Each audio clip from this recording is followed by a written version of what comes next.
Hello everyone, welcome to Raksha Academy. So today we are going to do the part 2 of Union Public Service Commission. In the last video we have discussed about the functions, the powers, the limitations, the composition, the tenure of UPSC and the members. Today we will study about the article wise description of UPSC जो constitution में कैसा दिया हुआ है as it is आज हम उसको decode करेंगे. Before moving to that, let me explain you about our top 100 batch for 2020 जिसका presently offer price है 7500 rupees. The 10,000 course रक्षा आप RAKSHA रक्षा जब कोड लगाएंगे तो you will get a discount of 2500 rupees and the course will be there in 7500. Top 100 for 2020 क्या मिलेगा इसमें आपको? Complete pre, complete mains, complete interview का guidance, PDF notes, pre mains की test series, Telegram guidance as well as Telegram discussion, proper answer writing practice, ये सब आपको इसमें मिलने वाला है in the 7500 rupees course. So for that you have to download our application from Google Play Store and you can continue further with that. So let us start with our course, that is Union Public Service Commission Part 2. It is presented by me, Anusha Sharma. So ये सब हमने पुराने video में अपना पढ़ लिया है. Now coming to the second part, that is article wise details of UPSC. ये as it is constitution में क्या लिखा है उसको decode करेंगे आज हम. आर्टिकल नंबर 315 से स्टार्ट होते हैं. आर्टिकल 315 से 323 तक जो है वो यूपीएससी की डिटेल्स कॉन्स्टिट्यूशन के पार्ट 14 में दी हुई हैं. आज उसे डिकोड करेंगे. So subject to the provision of this article, there shall be a public service commission for the union and a public service commission for each state. क्या कह रहा है ये कि एक पब्लिक सर्विस कमीशन जो है वो यूनियन के लिए और हर स्टेट का अपना पब्लिक सर्विस कमीशन भी होना चाहिए. Two or more states may agree that there shall be one public service commission for that group of states, and if a resolution to that effect is passed by house or where there are two houses by each house of the legislature of those states, Parliament may by law provide for the appointment of joint state public service commission to serve the needs of those states. क्या कहना चाह रहा है? हमेशा articles की language बहुत difficult होती है, डिकोड करना मुश्किल होता है. इट इज सेइंग कि हर स्टेट के लिए तो होना चाहिए, ठीक है, बट इफ टू और मोर स्टेट्स एग्री करते हैं कि हमें एक पब्लिक सर्विस कमीशन चाहिए, जैसे कोई सपोज एमपी और सीजी एग्री करते हैं कि हमें एक पब्लिक सर्विस कमीशन चाहिए, तो एमपी और सीजी के हाउसेस को अपने यहाँ से ये बिल पास करना होगा कि हाँ हमें एक सर्विस कमीशन चाहिए, एक रेजोल्यूशन पास करना होगा, and then parliament by law एक joint state public service commission को अपॉइंट करेगी उन स्टेट्स के लिए. और अगर किसी स्टेट में दो हाउस ऑफ लेजिस्लेचर हैं तो दोनों हाउसेस से पास होना चाहिए. मींस रेजोल्यूशन पास करके पार्लियामेंट को भेजना है कि we want one public service commission for these two states, और वो फिर पार्लियामेंट अपॉइंट करेगी joint public service commission. Clear this much? Coming to the next article, article number 316. The commission, the chairman and other members of the Public Service Commission shall be appointed in the case of the Union Commission or a joint commission by President, and in the case of a State Commission by Governor of a State. तो अब chairman और members जो हैं Public Service Commission के वो कौन appoint करता है? तो the chairman of Union Public Service Commission and Joint Public Service Commission, दोनों यूनियन भी और जॉइंट भी, उसके चेयरमैन और मेंबर्स दोनों को प्रेसिडेंट अपॉइंट करते हैं. और स्टेट अगर सिर्फ एमपी का है तो स्टेट सर्विस कमीशन के मेंबर्स और चेयरमैन को गवर्नर ऑफ स्टेट अपॉइंट करते हैं. मींस इन आर्टिकल्स के साथ आपको स्टेट सर्विस कमीशन भी पता चल रहा है. इसीलिए सिर्फ नेक्स्ट वाले वीडियो में हम Madhya Pradesh public service commission MPPSC पढ़ेंगे. ये सारी डिटेल्स हम नेक्स्ट वीडियो में नहीं पढ़ेंगे क्योंकि हम आर्टिकल्स के साथ स्टेट पब्लिक सर्विस कमीशन भी कंप्लीट कर रहे हैं. तो चेयरमैन जो हैं और अदर मेंबर्स जो हैं वो यूपीएससी और जॉइंट पब्लिक सर्विस कमीशन के कौन अपॉइंट करता है? प्रेसिडेंट अपॉइंट करते हैं. और स्टेट सर्विस कमीशन के कौन करता है? गवर्नर अपॉइंट करते हैं. Provided that as nearly as may be 1/2 of the members of each public service commission shall be persons who at the dates of their respective appointment have held office for at least 10 years under government of India or government of state. तो क्या है इसमें कि government of India और government of state में at least half लोगों ने 10 years तक अपना ऑफिस होल्ड किया हो. नहीं समझ आया? फिर से देखते हैं. जितने मेंबर्स को पब्लिक सर्विस कमीशन में अपॉइंट करना है, तो उनके में से 1/2 मतलब 50% ऑफ द मेंबर जो हैं वो 10 ईयर्स तक गवर्नमेंट ऑफ इंडिया या गवर्नमेंट ऑफ स्टेट में कोई ऑफिस होल्ड करके आए हों, उन्हें ही अपॉइंट किया जा सकता है, मर्जी से किसी को भी नहीं किया जा सकता।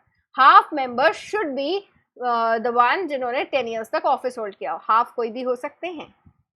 नेक्स्ट 1A, इसी में 1A आर्टिकल है, if the office of the commission, 1A जो ये है, ए लिखा है मतलब ये अमेंडमेंट से आया है, if the office of the chairman of the commission becomes vacant or any such chairman is by reason of absence for any other reason unable to perform the duties, those duties shall until some person appointed be performed by one such other member of the commission as the president in case of union or joint and the governor in case of state commission may appoint for the purpose। कुछ भी समझ में नहीं आया तो chairman अगर अपनी position पे नहीं है, मीन्स अगर वो उस पोस्ट की किसी भी रीजन से वो पोस्ट पे काम नहीं कर पा रहे हैं या चेयरमैन की पोस्ट खाली है, तो जब तक उस पर नया अपॉइंटमेंट नहीं हो जाता तब तक कोई other member of the commission, मतलब चेयरमैन की पोस्ट खाली है, जब तक उस पर नया अपॉइंटमेंट नहीं हो रहा तो कमीशन के कोई भी और मेंबर को उस ड्यूटी को करने के लिए बोला जा सकता है। कौन बोलेगा? आप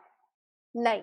यूनियन पब्लिक कमीशन और जॉइंट पब्लिक सर्विस कमीशन के स्टेट में प्रेसिडेंट बोलेंगे कि जाइए आप चेयरमैन की ड्यूटी परफॉर्म कीजिए, और स्टेट सर्विस कमीशन के जगह पे गवर्नर बोलेंगे कि जाइए अब आप स्टेट पब्लिक सर्विस कमीशन के चेयरमैन की ड्यूटीज परफॉर्म कीजिए।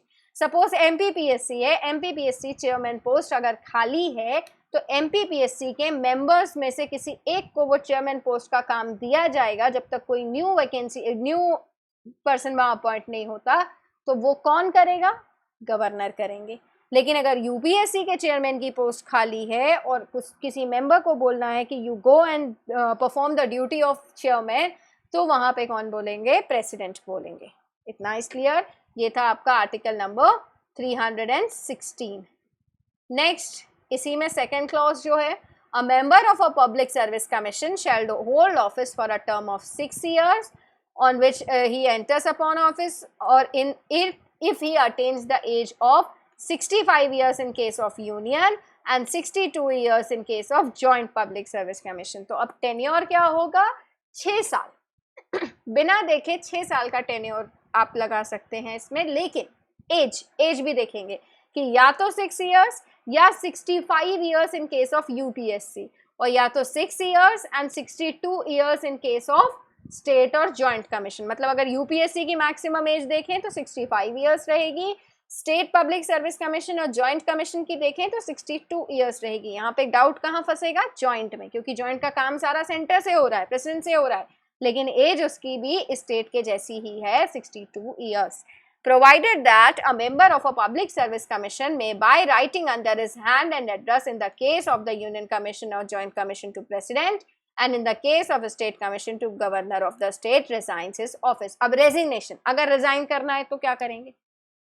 तो यूपीएससी के जो मेंबर या चेयरमैन हैं वो प्रेसिडेंट ऑफ इंडिया को अपना अपॉइंटमेंट एड्रेस करेंगे। जॉइंट कमीशन के मेंबर या चेयरमैन भी अपना अपॉइंटमेंट या अपना रेजिग्नेशन जो है वो प्रेसिडेंट को एड्रेस करेंगे, और स्टेट सर्विस के जो मेंबर्स हैं वो अपना रेजिग्नेशन गवर्नर को एड्रेस करेंगे। रेजिग्नेशन गवर्नर को एड्रेस होगा, याद रखिएगा, आगे कुछ फंसने वाला है, क्योंकि a member of a public service commission may be removed from his office in the manner provided in clause 1 and clause 3 of article 317। Removal कहाँ दिया है? 317 में दिया है, अभी आगे हम पढ़ेंगे। A person who holds office as a member of public service commission shall on the expiry of his term be ineligible for reappointment। reappointment उसी ऑफिस में नहीं हो सकता, चाहे आप एमपीपीएससी के मेंबर हो चाहे आप यूपीएससी के हो, किसी भी कंडीशन में सेम ऑफिस में सेम पोस्ट पे रीअपॉइंटमेंट नहीं हो सकता। Next, article number 317 clause 1। अब रिमूवल कैसे होगा? तो subject to the provisions of clause 3, the chairman of any other member of a public service commission shall only be removed from his office by the order of president on the grounds of misbehavior after the Supreme Court on reference being made to it by the president has on inquiry held in accordance with the procedure prescribed under article 145। reported to the chairman or the such other member as the case may be out on any grounds be removed.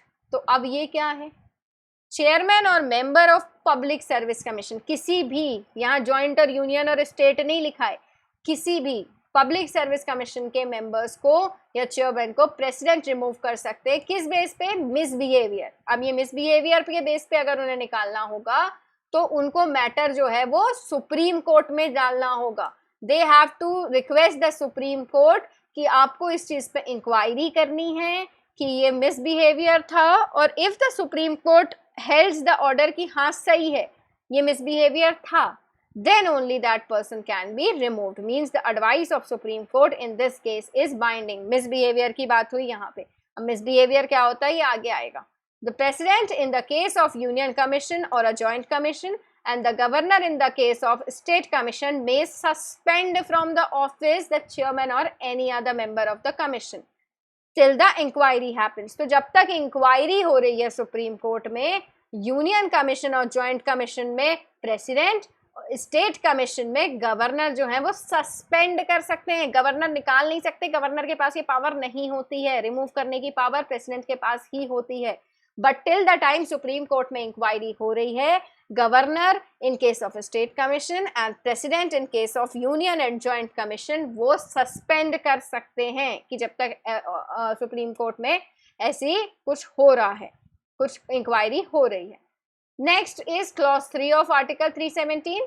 Notwithstanding anything in clause 1, the president may by order remove from the office the chairman or any other member if the chairman or any such member as the case may be। अब misbehavior नहीं था, किसी और तरह से अगर हटाना है तो क्या causes हो सकते हैं, if he or she is adjudged and insolvent, या तो वो insolvent हो गए हो member या chairman, engages during his office is any paid employment outside the duties, office के बाद किसी पेड एम्प्लॉयमेंट में है, ऑफिस के टाइम पे मीन्स अपनी ड्यूटी के टाइम पे वो किसी पेड एम्प्लॉयमेंट में इन्वॉल्व है। If he is in opinion of president unfit to continue in office by the reason of infirmity of mind और बॉडी, या फिर इन्फॉर्मिटी ऑफ माइंड और बॉडी है तो वो कंटिन्यू नहीं कर सकते। अब यहाँ पे आपको दिया है क्लॉज 4 में कि मिसबिहेवियर क्या था, जो हम यहाँ कह रहे थे ना सुप्रीम कोर्ट के पास जाएगा केस और वो इंक्वायरी होगी, तो what is that misbehavior? If the chairperson or any other member of the public commission is or become in any way concerned or interested in any contact or agreement, किसी government of India या government of state के contact या agreement में अगर उनका बड़ा मन लग रहा है, इंटरेस्ट आ रहा है, that is a misbehavior। या फिर वो उस कॉन्टैक्ट से थोड़ा बहुत प्रॉफिट अगर कमा ले रहे हैं तो that is a misbehavior। तो क्या है दो चीजें मिसबिहेवियर की, या तो उनको गवर्नमेंट के कॉन्ट्रैक्ट में बड़ा इंटरेस्ट आ रहा है, मतलब वो अपने वाले लोगों को देना चाह रहे हैं, या फिर वो उससे कुछ प्रॉफिट लेना चाह रहे हैं, that is the thing of misbehaviour. इस केस में सुप्रीम कोर्ट के पास इंक्वायरी जाती है on the advice of president, और जो सुप्रीम कोर्ट की एडवाइस होती है that is binding on the president. Next article number 318, अब ये क्या कहता है, तो in the case of union commission or a joint commission, the president, and in the case of a state commission, the governor of the state may by regulations determine the number of members of the commission and their condition of service। तो union public service commission और joint public service commission में जो composition है, कितने लोग रहेंगे, क्या service condition रहेगी, वो कौन डिटरमाइन करता है, प्रेसिडेंट। किस किस में, यूनियन और जॉइंट में। और स्टेट में कौन डिटरमाइन करता है, गवर्नर। मतलब सिर्फ और सिर्फ स्टेट का रिमूवल प्रेसिडेंट के हाथ में है, बाकी स्टेट का सब कुछ गवर्नर ही करते हैं। इस चीज में बहुत कंफ्यूजन होता है, बहुत। तो जो कंपोजिशन है, सर्विस कंडीशंस हैं स्टेट की, ये सब गवर्नर करते हैं। Make provisions with respect to the number of members of the staff of the commission and their conditions of service. भाई सर्विस कंडीशंस, कितने मेंबर रहेंगे, वो सारे प्रोविजंस स्टेट में गवर्नर और यूनियन और जॉइंट में प्रेसिडेंट करते हैं। Provided that the condition of service of a member shall not be varied to his disadvantage after his appointment। एक बार अपॉइंटमेंट हो गई तो फिर you cannot vary those service conditions for the disadvantage, means आप उनका tenure, उनकी retirement age कम नहीं कर सकते, उनके disadvantage के लिए आप कुछ भी change नहीं कर सकते। Next is article number 319. On ceasing to hold office, the chairman of the Union Public Service Commission shall be ineligible for further employment either under state government of India और under government of state. तो UPSC chairman को कोई appointment नहीं मिलता अपनी post के बाद। Means आप अगर यूपीएससी चेयरमैन बनते हैं तो उसके बाद आपको कोई भी अपॉइंटमेंट नहीं मिलेगा किसी भी और पोस्ट पे।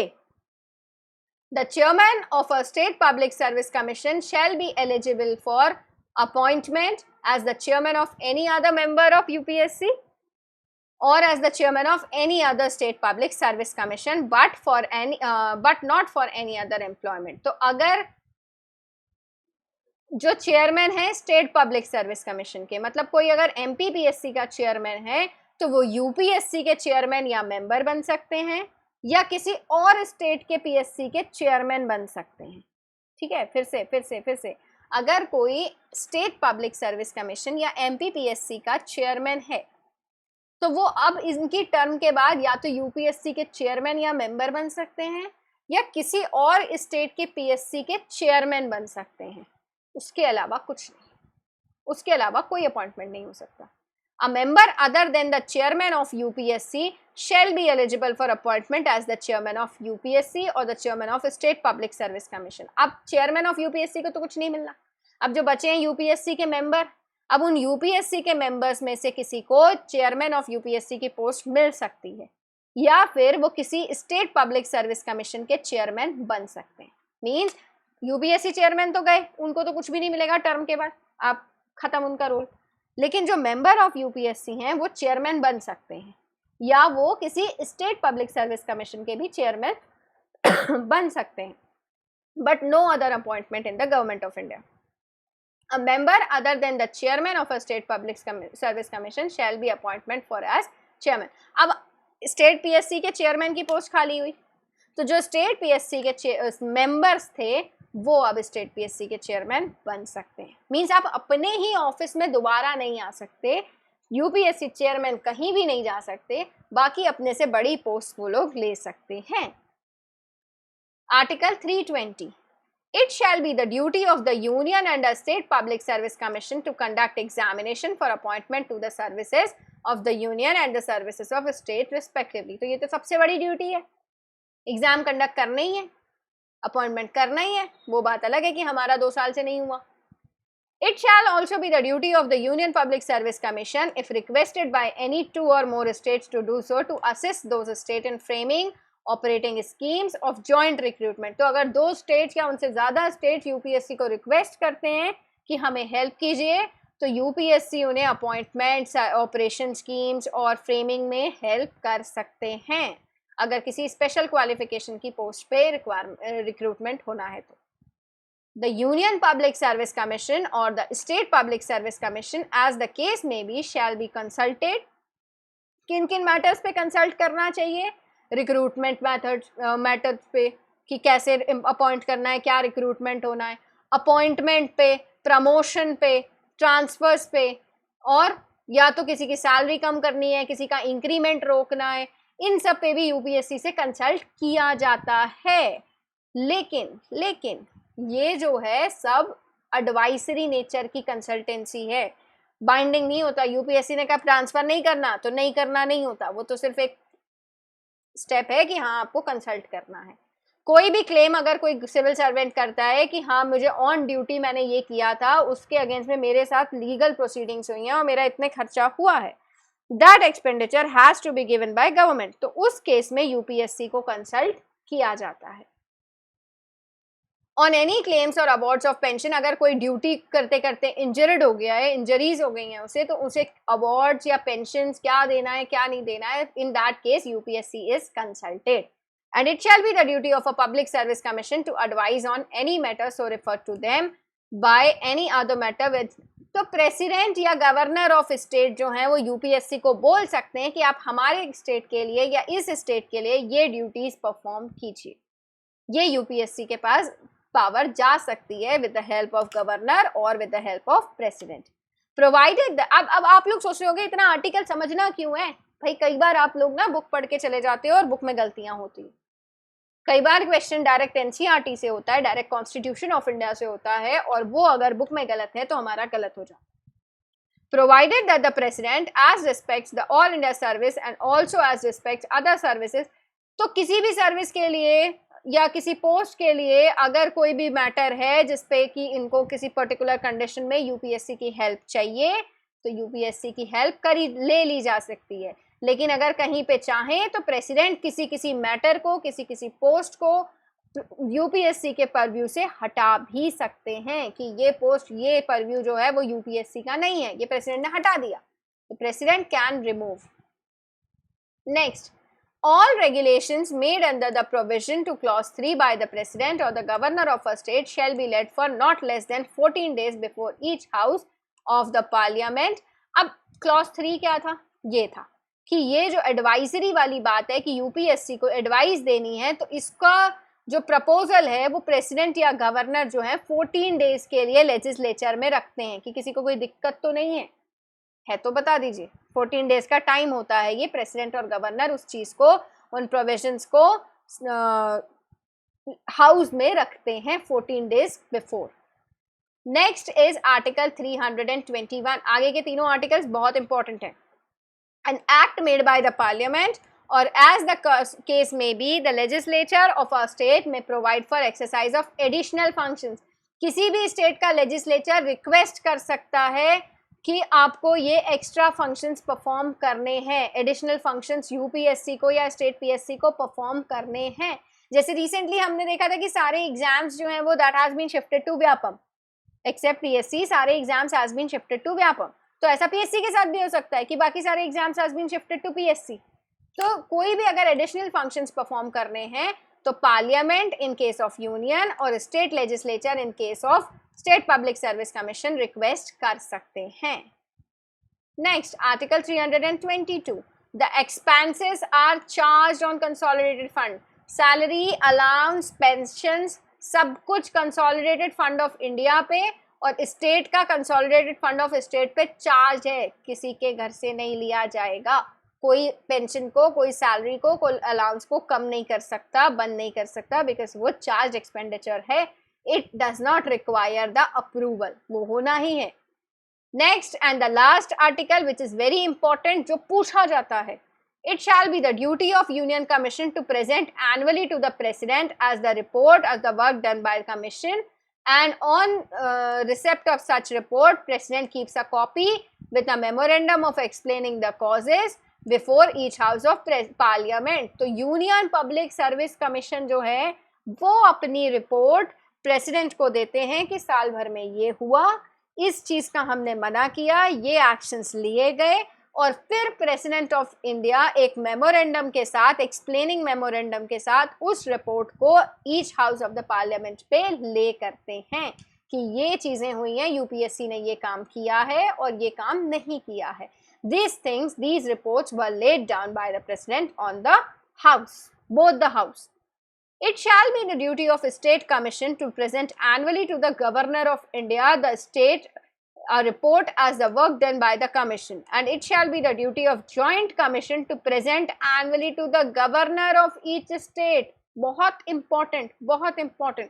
स्टेट कमीशन जो है वो अपनी रिपोर्ट गवर्नर ऑफ स्टेट को देंगे।